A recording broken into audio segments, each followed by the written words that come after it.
Olá, querido irmão, querida irmã, estamos em mais um programa Teologia Descomplicada. Hoje, nosso tema será um tema bastante controverso, as pessoas não conseguem entendê-lo direito. Nós vamos falar hoje sobre o pecado que não tem perdão. E o entrevistado de hoje é o pastor Hernandes Dias Lopes. Isso. Boa tarde, pastor, tudo bem? Boa tarde, Samuel. É um prazer estar aqui com você e, sobretudo, para tratar de um assunto tão polêmico, mas tão importante, tão necessário, para ajudar as pessoas a entender com clareza o que a Bíblia ensina sobre este assunto, a blasfêmia contra o Espírito Santo. É verdade, pastor. Muito se fala sobre o assunto, mas pouco é entendido sobre ele, né? E para nós darmos início à nossa conversa, eu quero que você aí que está em casa nos assistindo, deixe seu comentário, deixe de onde você está falando, qual é a cidade, qual é o estado, para que nós possamos conhecê-lo melhor e que nós tenhamos essa interação que é importante, né? Pastor, vamos começar com a primeira pergunta. E para iniciar nosso bate-papo aqui de agora, eu queria saber do senhor o que a Bíblia vai nos dizer, vai nos falar sobre o Espírito Santo. Bom, o Espírito Santo é a terceira pessoa da Trindade. Nós cremos que Deus é um só, mas subsiste em três pessoas distintas, de tal maneira que o Pai não é o Filho, não é o Espírito Santo, o Filho não é o Pai nem o Espírito Santo, o Espírito Santo não é nem o Pai nem o Filho. São pessoas distintas, porém da mesma natureza, da mesma essência. Então, você tem três pessoas da mesma natureza, com os mesmos atributos, realizando as mesmas obras, mas com particularidades específicas, né? O Deus Pai como planejador da nossa redenção, o Deus Filho como executor da nossa redenção e o Deus Espírito Santo como aplicador da nossa redenção. Cada um tem a sua área mais específica de ação, mas as três pessoas, um só Deus, agindo sempre com o mesmo propósito. E é um tema falar sobre a Trindade, né? Desde os primórdios da era cristã, né? Ali nos primeiros séculos se falava sobre isso, a questão da Trindade, né? E, de fato, o Espírito Santo é Deus. A gente olha, por exemplo, em Ananias e Safira, né? Quando Pedro vai falar assim, olha, você não pecaste a homens, mas pecaste ao próprio Deus, né? Ele estava citando ali o Espírito Santo. E é bom falar sobre isso, né, pastor? Porque o tema hoje é sobre a blasfêmia contra o Espírito Santo. Mas antes de falar sobre a blasfêmia contra o Espírito Santo, eu queria saber do senhor o que significa a blasfêmia, a palavra blasfêmia. Bom, a palavra blasfêmia, o termo, significa falar mal, difamar, ultrajar, macular a honra, dizer impropérios, atentar contra a verdade, macular o nome de alguém. Isso é blasfêmia, blasfemar. No caso do Espírito Santo, é aquele que desonra o Espírito Santo, avilta a pessoa e a obra do Espírito Santo, escarnece da pessoa e da obra do Espírito Santo, inverte a obra do Espírito Santo, afirmando que aquilo que é obra de Deus por inspiração do Espírito Santo seria realizado na força e no poder de Satanás. Isso é blasfêmia, e blasfêmia contra o Espírito Santo. E é bom falar sobre isso, né, pastor? A palavra blasfêmia, para a gente entender de forma mais minuciosa o que significa blasfemar contra o Espírito Santo. E a gente olha, por exemplo, os evangelhos vão falar sobre isso, né? Até a própria carta também, a primeira carta de João, e mais voltado para Marcos 3, de 20 a 30. Lá a gente vê o relatos sobre Jesus falando um pouco sobre o tema, né? Mas lá também a gente vê que Jesus fala algumas outras coisas. E aí, segundo o texto de Marcos, o que não é blasfêmia contra o Espírito Santo, e o senhor poderia explicar mais detalhadamente em cima desse texto, e o senhor pode utilizar outros também, não tem problema, mas o que de fato é a blasfêmia? Obrigado, Samuel, por essa pergunta. Veja bem, Há muita confusão sobre o que significa de fato o pecado da blasfêmia contra o Espírito Santo, o pecado que não tem perdão. O Dr. Billy Graham, por exemplo, no seu livro Espírito Santo, chegou a dizer que a blasfêmia contra o Espírito Santo é a pessoa manter-se incrédula até o final da vida. Não receber a Cristo como seu Salvador e fechar as cortinas da vida incrédulo. É claro que aquele que morre sem Cristo, não se arrependendo dos seus pecados e não crendo em Jesus, não tem salvação. Entretanto, não é não é a essência do que está escrito nos evangelhos de Mateus, Marcos e Lucas, que tratam do assunto, o que é blasfêmia contra o Espírito Santo. Então, blasfêmia contra o Espírito Santo não é propriamente o pecado da incredulidade, né? Segundo, não é negar a divindade do Espírito Santo, porque se fosse assim, os unitaristas jamais poderiam ser salvos, né? Os testemunhos de Jeová jamais poderiam ser salvos, e é possível que pessoas se arrependam e creiam, mesmo fazendo parte dessas seitas, elas podem reconhecer-se pecadoras e pôr a sua confiança em Cristo e serem regeneradas pelo Espírito Santo. Terceiro, a blasfêmia contra o Espírito Santo não é ateísmo.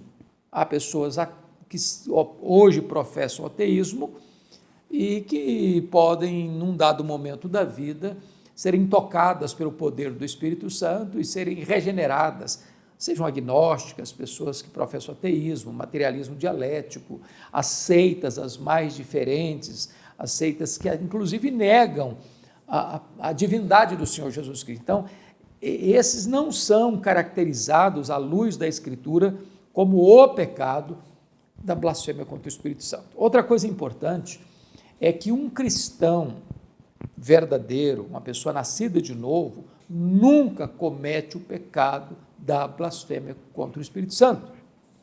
Ou seja, não é possível que uma pessoa salva apostate da sua fé a ponto de blasfemar contra o Espírito Santo. Porque uma pessoa salva não retrocede. Está lá em Hebreus, não somos daqueles que retrocedem. Então, o salvo não perde a sua salvação. Então, o salvo não comete esse pecado. Outra coisa importante deixar claro, nenhuma pessoa comete este pecado inconscientemente, sem saber que está cometendo. E depois entra em pânico, se desespera, fala, oh meu Deus, eu acho que eu cometi esse pecado, e entra em desespero. Algumas pessoas chegam a ponto de quase cometerem suicídio, de tanta aflição, de tanta angústia, de tanto desespero, com medo de terem cometido esse pecado. Nenhuma pessoa que comete esse pecado tem qualquer quebrantamento, qualquer sentimento de culpa ou qualquer sentimento de tristeza por ter cometido esse pecado, porque esta pessoa, ela comete esse pecado deliberadamente, conscientemente, endurecidamente e não demonstra em momento algum qualquer arrependimento ou quebrantamento. Então, isso não é a blasfêmia contra o Espírito Santo. Talvez então venha a pergunta que o Samuel nos fez, então o que é a blasfêmia contra o Espírito Santo? Bom, o texto de Marcos, capítulo 3, versos 20, indo até o verso 29, vai nos informar o contexto. Primeiro, a multidão está procurando Jesus com as suas demandas de pessoas doentes, de pessoas possessas, de pessoas aflitas, e diz o texto que Jesus não tinha tempo sequer para comer. Então essa era uma agenda muito intensa, de muita ação.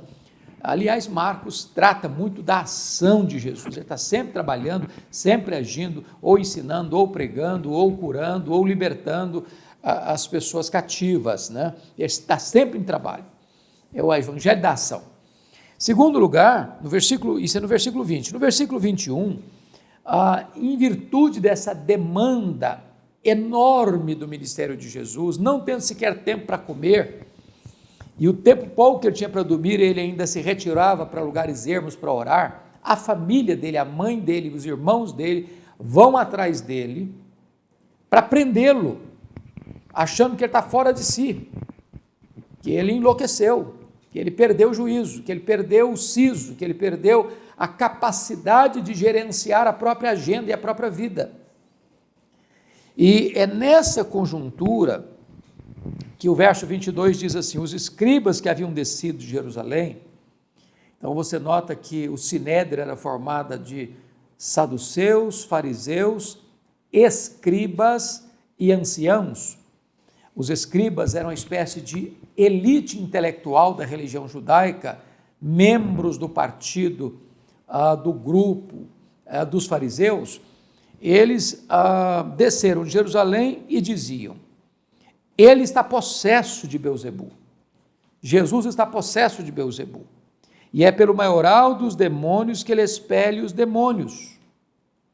Então está aqui a essência do que é blasfêmia, porque no verso 30 está escrito, ao verso 29 e 30, mas aquele que blasfemar contra o Espírito Santo não tem perdão para sempre, visto que é réu de pecado eterno, isto porque diziam. Então note você que o próprio Jesus está dando a interpretação do que é o pecado da blasfêmia contra o Espírito Santo.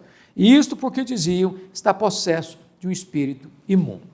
Então veja bem, então vamos agora definir com clareza para você o que é a blasfêmia. O contexto revela para nós o que significa isso. Pessoas que conheciam Bíblia, os escribas, eram os doutores de Bíblia da época, eram os teólogos da época, eram os entendidos da época, eles manuseavam com desenvoltura a lei, os profetas, os salmos, eles conheciam a palavra de Deus, essa é a verdade, intelectualmente. E agora estão atribuindo os milagres que Jesus opera, e o contexto aqui que Jesus havia curado um surdo, mudo, endemoniado. E o homem voltou a falar, voltou a ver, e agora eles estão acusando Jesus de estar possesso, endemoniado, e de estar fazendo a obra de Deus, que é feita no poder do Espírito Santo, dizendo que Jesus está operando esses milagres pelo poder de Satanás, pelo poder de Beelzebu. Dizendo que o Espírito Santo estava, de certa forma, então, aliado a Satanás. Que Jesus tinha por trás de si um poder de ação e esse poder era satânico. Como se o Espírito Santo fosse parceiro de Satanás. Isso deliberadamente, conscientemente, por ciúmes e inveja.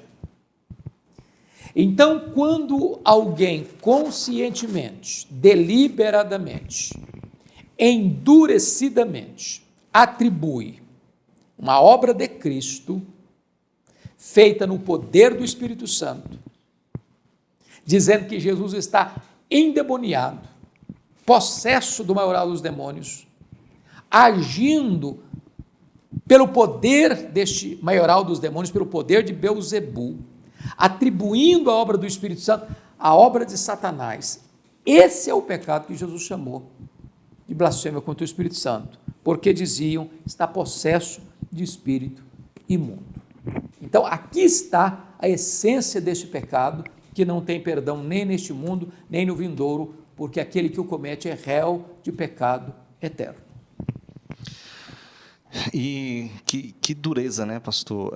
Pessoas entenderem a palavra, né, e chegarem a conclusões tão abomináveis, né, com relação ao próprio Espírito Santo, né? E aí, talvez, essa só deu uma introdução com relação à próxima pergunta, mas eu quero perguntar para o senhor, por que a blasfêmia contra o Espírito Santo é um pecado imperdoável? Bom, primeiramente, porque aquele que comete esse pecado o faz deliberadamente. Volto a repetir, não é um pecado de ignorância. É possível que alguém fale mal do Espírito Santo, não creia no Espírito Santo, negue a pessoa do Espírito Santo, as obras do Espírito Santo, e esta pessoa, por ignorância, faz isso. E esta pessoa ainda pode arrepender-se, crer e ser salva. No caso dos escribas, que eram esclarecidos, e por inveja, por ciúmes, querem desestabilizar o ministério de Jesus, querem desconstruir a pregação e os milagres de Jesus, querem desacreditar a pessoa de Jesus diante da multidão. Ao fazerem esta acusação, caem na própria armadilha deles mesmos, porque Jesus vai contar uma espécie de parábola para mostrar a loucura da teologia distorcida deles. E Jesus diz o seguinte: uma casa dividida não prevalece, um reino dividido não prevalece. Como é que Satanás lutaria contra Satanás? Se eu estou agindo pelo poder de Beelzebu, tirando o demônio das pessoas, então Satanás está lutando contra ele mesmo. Então Satanás está contra Satanás. E se Satanás está contra a Satanás, ele vai ser destruído. Então Jesus agora vai tratar de um outro aspecto dentro dessa conjuntura, dizendo o seguinte: ninguém pode entrar na casa do valente sem primeiro vencê-lo, tirar a armadura dele, saquear-lhe a casa.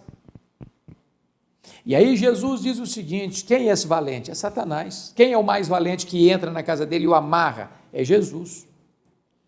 Jesus tira a panóplia, a armadura de Satanás, e ele fica vulnerável, desprotegido.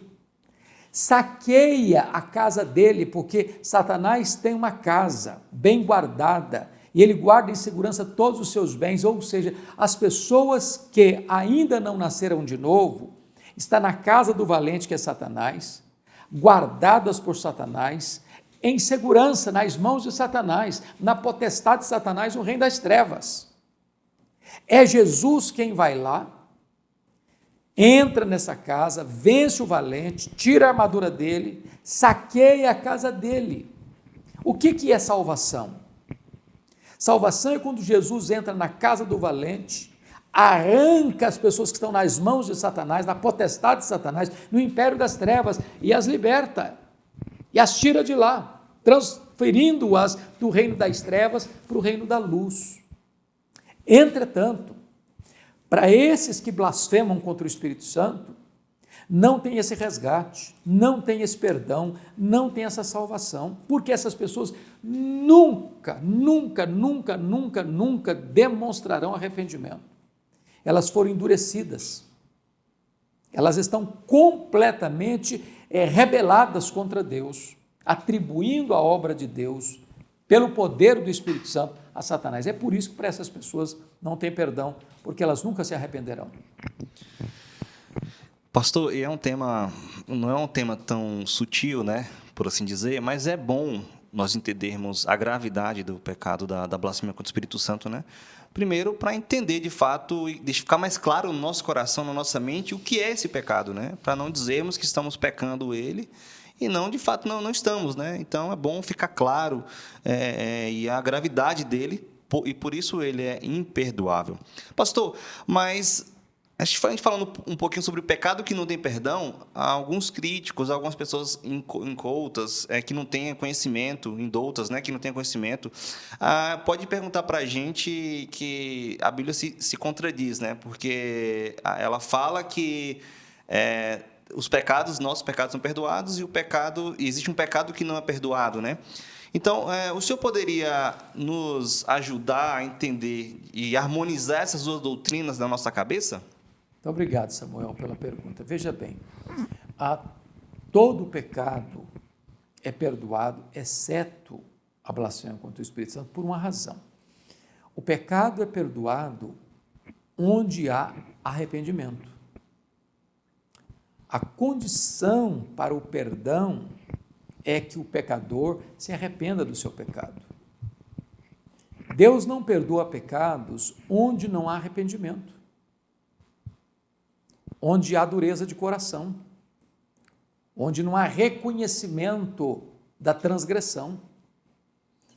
É condição sine qua non, é condição indispensável para que se receba perdão, que o pecador venha arrependido.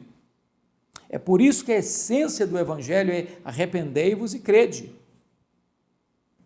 Então, onde há arrependimento, aí também há perdão, né? É por isso que a grande manchete do reino de Deus é arrependei-vos. João Batista abriu e preparou o caminho do Messias, pregando batismo de arrependimento para a remissão de pecados. Jesus Cristo veio pregando e dizendo, arrependei-vos e crede no Evangelho, porque está próximo o reino de Deus. Esta foi a grande mensagem apostólica, quando Pedro se levantou no Pentecostes, e as pessoas perguntaram, e nós, que faremos à vista dessas coisas? E ele diz, arrependei-vos, e cada um de vós seja batizado em nome do Senhor Jesus Cristo para a remissão dos vossos pecados, e recebereis o dom do Espírito Santo, e esta promessa não é apenas para vós, é também para os vossos filhos, para aqueles que estão longe, para quantos o Senhor nosso Deus chamar. De tal maneira que a pregação do Evangelho trata de arrependimento e fé. Esses são os dois elementos da conversão. Agora, por que a blasfêmia contra o Espírito Santo não tem perdão? Porque aquele que comete esse pecado não demonstra arrependimento. Ele está completamente endurecido, conscientemente endurecido. Então não há arrependimento. Em não havendo arrependimento, não há perdão. Não há contradição nenhuma nas Escrituras. Nenhuma. Todo pecado é perdoado, pressupondo que o pecador reconheceu o seu pecado, mudou a sua mente, sentiu tristeza pelo pecado e virou as costas para o pecado. A Bíblia diz que quem cobre as suas transgressões jamais prosperará, mas aquele que as confessa e deixa alcançará a misericórdia. Em havendo arrependimento, há perdão. Quem blasfema contra o Espírito Santo, coração endurecido, atribuindo a Satanás a obra de Deus, dizendo que Jesus está possesso de um espírito imundo, fazendo a obra dele no poder de Beelzebu, esta pessoa não tem perdão, porque faz isso deliberada e conscientemente, sem qualquer arrependimento. Que bênção, pastor. E é por isso que é bom a gente estudar a Bíblia, né? Se esmerar mesmo no conhecimento das Sagradas Escrituras, entender de fato o que a Bíblia tem para nos ensinar, né? Porque, como o pastor Hernandes diz, né? Ela não se contradiz, ela não traz um contexto, depois o outro, não, ela é fidedigna, ela ensina de fato, ela é a palavra de Deus, né? É de lá que nós tiramos o conhecimento para a salvação, é de lá que nós tiramos o conhecimento para viver uma vida santa e viver uma vida digna diante da presença do Senhor. Pastor, o senhor falando sobre arrependimento, eu creio que a maior felicidade do cristão é ver uma pessoa compreendendo a sua situação espiritual e entendendo que há salvação em Cristo Jesus. Porque isso é um fruto que é um fruto eterno, né? Que vai gerar repercussões eternas na vida daquela pessoa. E é por isso que no programa anterior, conversando com o pastor Arival, e a gente falando sobre a questão de evangelizar, de proclamar e da fidelidade do cristão em relação a dízimos e ofertas, para que a igreja invista mais e mais em missões e evangelismo para ver vidas realmente sendo salvas, sendo convertidas pelo poder do Evangelho, né? Ver o Espírito Santo convencendo o homem do pecado, da justiça e do juízo. Então, eu creio que essa deve ser a maior alegria do cristão, né? Ver outro entendendo e compreendendo a mensagem linda, poderosa e salvadora do Evangelho de Jesus Cristo. E é uma coisa, Samuel, importante dentro dessa conjuntura da blasfêmia contra o Espírito Santo, que a graça de Deus é tão maravilhosa que você vê pessoas dos mais diversos naipes, dos mais diversos tipos, que foram longe demais na sua vida de pecado e que foram alcançadas pela graça. Você encontra, por exemplo, um Manassés, um homem feiticeiro, um homem que consultava os astros, um homem que chegou a sacrificar os seus próprios filhos em altares pagãos, um homem assassino que encheu Jerusalém de sangue inocente, que mandou cerrar ao meio o profeta Isaías, um homem que poluiu a casa de Deus com imagens de deuses pagãos, um homem que oprimiu o seu povo de uma forma tão cruel. Para um homem desse, tem salvação. Você pega um megalomaníaco como Nabucodonosor, um homem que truculentamente subjugou muitos povos, que matou crianças, velhos, mulheres grávidas, um homem que derramou muito sangue inocente, um homem que achava que ele era Deus, mesmo Deus usando recursos radicais, tirando esse homem do palácio e colocando no campo, houve salvação para ele. Você pega, por exemplo, um ladrão que viveu a vida toda vivendo na contramão da lei, né? E não era ladrão batedor de carteira, não. A palavra ali é lestes, é o camarada que assalta a mão armada, que tira a vida do próximo para roubar dele. E num 10º momento da vida, pregado na cruz, zombando de Jesus no começo, se arrepende ali, não, 10ª hora, no fechar das cortinas, e ele é salvo. Você pega um assassino como Saulo de Tarso, perseguidor cruel da igreja, é salvo. Você pega um comerciante de escravos, né? Um traficante de escravos, como John Newton, é salvo, escreve o hino Amazing Grace. Então, as pessoas hoje que estão afundadas no pecado mais terrível da prostituição, da imoralidade, da jogatina, da bebedeira, das drogas, da corrupção, da violência, se estas pessoas se arrependerem, a graça de Deus os alcançará. Que coisa maravilhosa! A salvação para o pior pecador. O apóstolo Paulo chegou a dizer: eu sou o maior dos pecadores, fiel à palavra e digna de inteira aceitação, que Cristo Jesus veio ao mundo para salvar os pecadores, dos quais eu sou o principal. Então, você que está aí nos assistindo, não importa quão longe você tenha ido, não importa quão profundamente você tenha caído, se agora mesmo você se arrepender e crer no Senhor Jesus, você pode ter seus pecados cancelados, perdoados, e você vai ser salvo pela graça de Deus. Que maravilhosa mensagem para a gente, né? Pastor, o senhor falando, meu pai, quando assumiu uma igreja no interior da Paraíba, uma cidadezinha chamada Juarez Távora, o senhor falando aí sobre o poder transformador do Evangelho, lá tinha um irmão chamado Irmão Gileno. Ele era um bebum, pastor, que ficava nas calçadas, jogado, casado, mas até a esposa, pra você ter ideia da gravidade, até a esposa tinha se desiludido dele, né? Ele vai ser assim para sempre. E algo extraordinário aconteceu na vida dele, né? Ele estava bêbado, jogado, tinha passado a noite no meio da calçada, perto de uma igreja, e aí as irmãzinhas do louvor lá estavam ensaiando, né, para o culto à noite. E aí ele pensa assim, olha, que hino tão bonito, se elas tocassem de novo para eu escutar, e as irmãs tocaram de novo. E ele, gostando assim do hino, falou assim, como seria bom se elas tocassem novamente. E elas tocaram novamente, pastor. E aí ele decidiu, eu vou para essa igreja hoje. Hoje eu vou para a igreja. Chegou em casa, meio cambaleando ainda, mas falou assim, mulher, passa aí a minha roupa aí, a mais bonita que tiver, que eu vou para a igreja. Você tem ideia, pastor? Ela estava tão desenganada que ela falou assim, Gileno, você vai beber de novo, Gileno. Acabou de vir da Dubai, vai beber de novo. E aí ele falou assim, não, mulher, eu não estou falando para você, eu vou para a igreja hoje. Pode arrumar minha roupa aí. Passa minha roupa aí. E ela passou, né? Entendendo, sabendo que ele ia para o bar. E ele foi para essa igreja, pastor. E ele foi convertido pelo poder do Evangelho.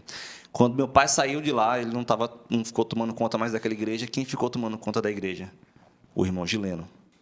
O poder transformador do Evangelho. Eu acho isso extraordinário. Ver como Jesus pega homens, pega mulheres desenganadas pela sociedade, pelas pessoas, pelos familiares até, e puxa para ele e fala, esse é meu. Esse vai ser instrumento poderoso nas minhas mãos. Isso é extraordinário. Eu não vejo isso em outra religião, mas o poder do Evangelho que transforma vidas, que faz aquele homem desenganado ser um instrumento de Deus naquela igreja ali. Eu fico impressionado com o poder do Evangelho, pastor.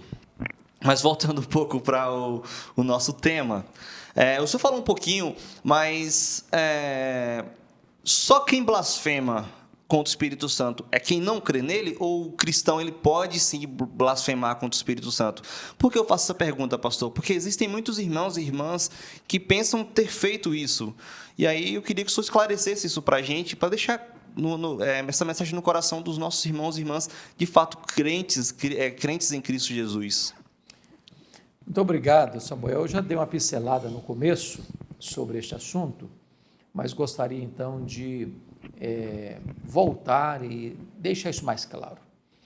Veja bem, quem comete esse pecado aqui, narrado nos evangelhos, são os escribas e os fariseus.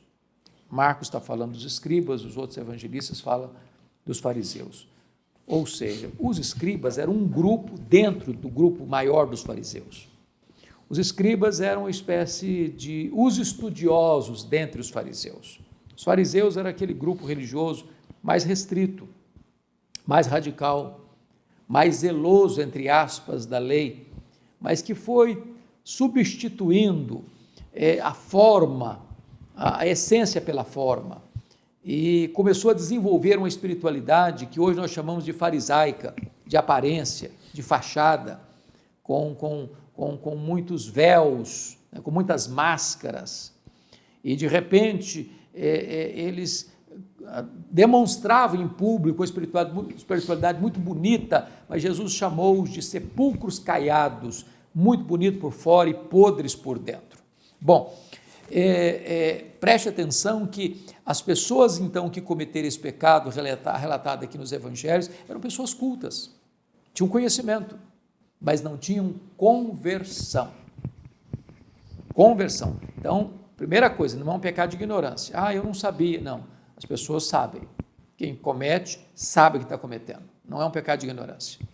Segundo, não é um pecado cometido por um crente. Quando eu falo crente, eu não estou falando de membro de igreja, não estou falando de teólogo, não estou falando que faz seminário, não estou falando de quem tem cargos de liderança, não é isso não, estou falando de gente que nasceu de novo, gente que foi convertido, gente que foi transformado pelo poder do Espírito Santo, gente que foi selado com o Espírito Santo da promessa, gente que tem seu nome escrito no livro da vida.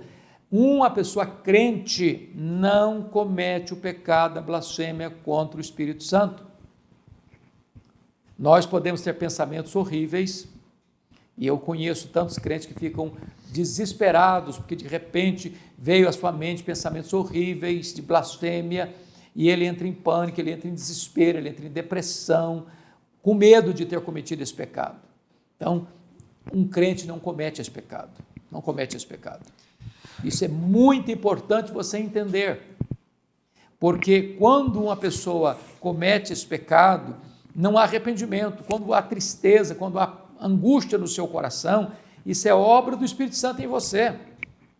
Só o Espírito Santo nos convence do pecado, da justiça e do juízo.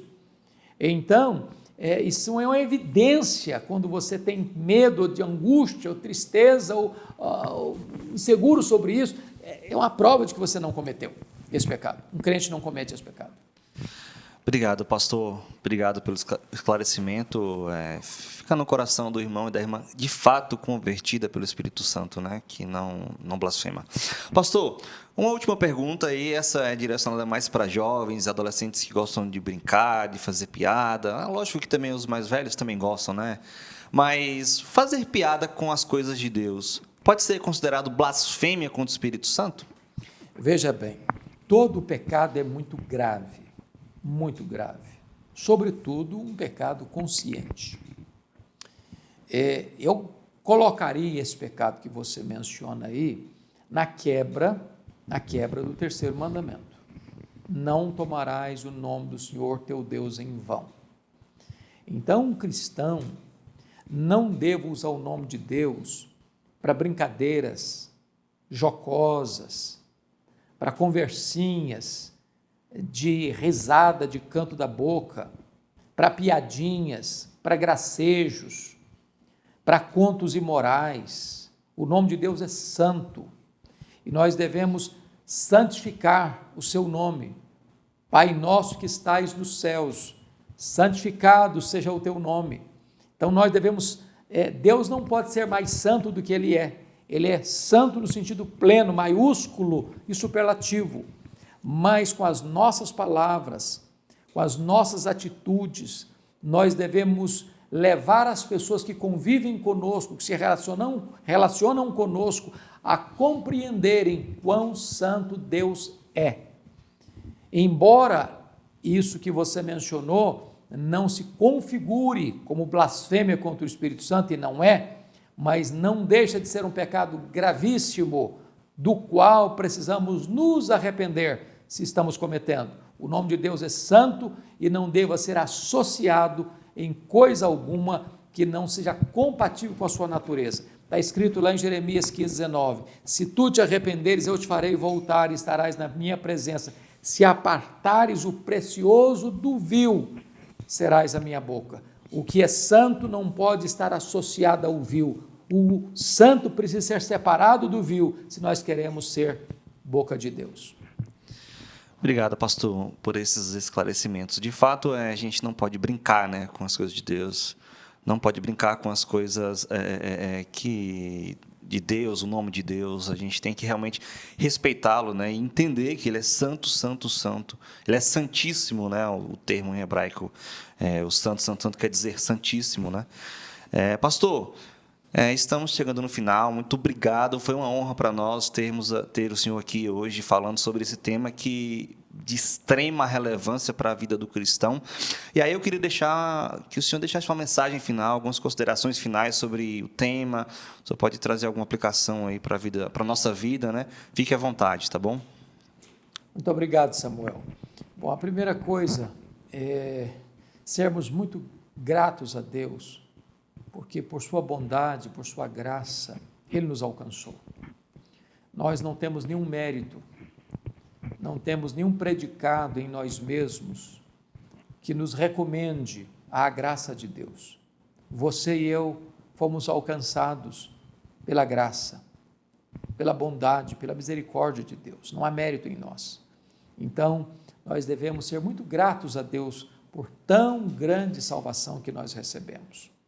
Segundo lugar, nós devemos honrar a este Deus que nos salvou, exaltá-lo, glorificá-lo, adorá-lo, porque Deus formou um povo para si, zeloso de boas obras, um povo para o seu louvor. O fim principal da sua e da minha vida é glorificar a Deus, é desfrutar da presença de Deus, é nos deleitar em Deus. Deus é melhor do que as suas próprias dádivas.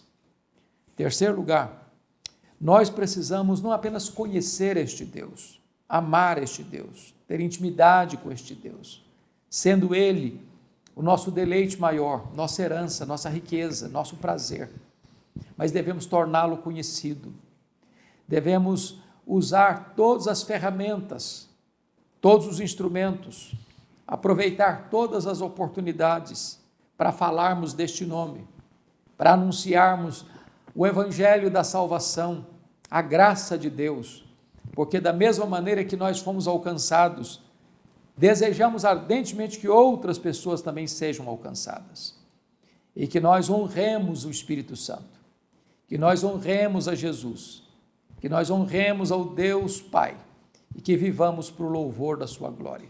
Deus abençoe profundamente o seu coração. Obrigado, pastor. Obrigado você que nos acompanhou até agora, que o Senhor continue abençoando a sua vida. Nós ficamos por aqui, mas a nossa programação ela continua. Hoje nós teremos o Conexão com Deus às 20 horas. Tenta lá, corre lá no site da igreja. Se você não conseguir estar presencialmente conosco, você pode acessar e participar pelo nosso canal do YouTube. Então, que Deus fale grandemente ao seu coração através da mensagem de hoje. E não se esqueça, amanhã, às 10 horas, teremos o Manhã IPP com a Lídia Dickel e com o Pedro Cera. Que o Senhor abençoe a sua vida e essa semana seja semana abençoada e que você possa ter várias oportunidades para falar do Evangelho para outras pessoas que estão carentes de ouvi-lo. Deus abençoe. Tchau, tchau.